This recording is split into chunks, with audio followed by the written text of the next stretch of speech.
বাংলাদেশের ইতিহাসে আজ যা ঘটল তা এক কথায় নজিরবিহীন। সেনাবাহিনী, র্যাব, পুলিশ, প্রশাসন সবাই দাঁড়িয়েছিল একজন নারীর পাশে। একজন নারী যিনি ছিলেন বছরের পর বছর বন্দী, অবহেলিত, নির্যাতিত ও অপমানিত। কিন্তু আজ তাকে ঘিরে দেখা গেল সম্মানের পাহারা, ভালোবাসার ঢল। এমন প্রোটোকল, এমন সংবর্ধনা, এমন ভালোবাসা বাংলাদেশে আর কোনো রাজনীতিবিদদের ভাগ্যে কি জুটেছে? হ্যাঁ, খালেদা জিয়াকে নিয়ে, যাকে একসময় তার নিজের ঘর থেকে জোর করে বের করে দেওয়া হয়েছিল। চোখের সামনে বুলডোজার চালিয়ে গুড়িয়ে দেওয়া হয়েছিল সেই ঘর। তার ঘরের সামনে মদের বোতল ছুঁড়ে অপমান করা হয়েছিল। এমন অপমান কোনো নারী, কোনো মা, কোনো প্রাক্তন প্রধানমন্ত্রীও কখনো সহ্য করতে পারেনি। মিথ্যা মামলা, বিচারহীন অমানবিক চিকিৎসাহীনতা, সবকিছুর মধ্য থেকে তিনি মাথা নত করেননি। তিনি হারেননি, তিনি অপেক্ষা করেছেন। আর আজ সে অপেক্ষার মূল্য মিলেছে জনতার ভালোবাসায়। আজ খালেদা জিয়ার পাশে দাঁড়িয়েছে জনগণ। আজ তার চলার পথে ছায়া হয়ে দাঁড়িয়েছে রাষ্ট্রীয় বাহিনী।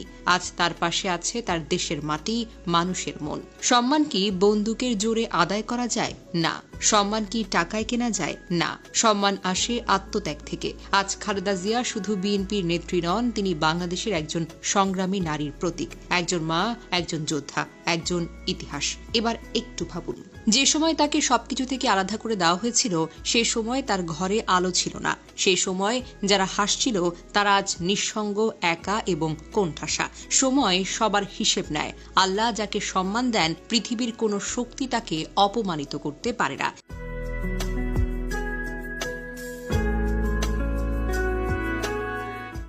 ইতিহাস থেকে জানা যায়, খালেদা জিয়া কখনোই রাজনীতিতে আসতে চাননি। একজন সাধারণ গৃহিণী হিসেবে স্বামী শহীদ প্রেসিডেন্ট জিয়াউর রহমান ও সন্তানদের নিয়েই জীবন কাটাতে চেয়েছিলেন। কিন্তু 1981 সালে জিয়ার মৃত্যুর পর জাতির সংকটময় মুহূর্তে বিএনপির হাল ধরতে গিয়ে তাকে প্রধানমন্ত্রী হতে হয়েছে এবং দলের নেতাকর্মীদের অনুরোধে তিনি রাজনীতিতে আসতে একরকম বাধ্যই হয়েছেন। সেই নারী পরে হয়েছেন দেশের 3 বারের প্রধানমন্ত্রী। দেশের ইতিহাসে সবচেয়ে প্রভাবশালী নারী রাজনীতিবিদদের মধ্যে একজন।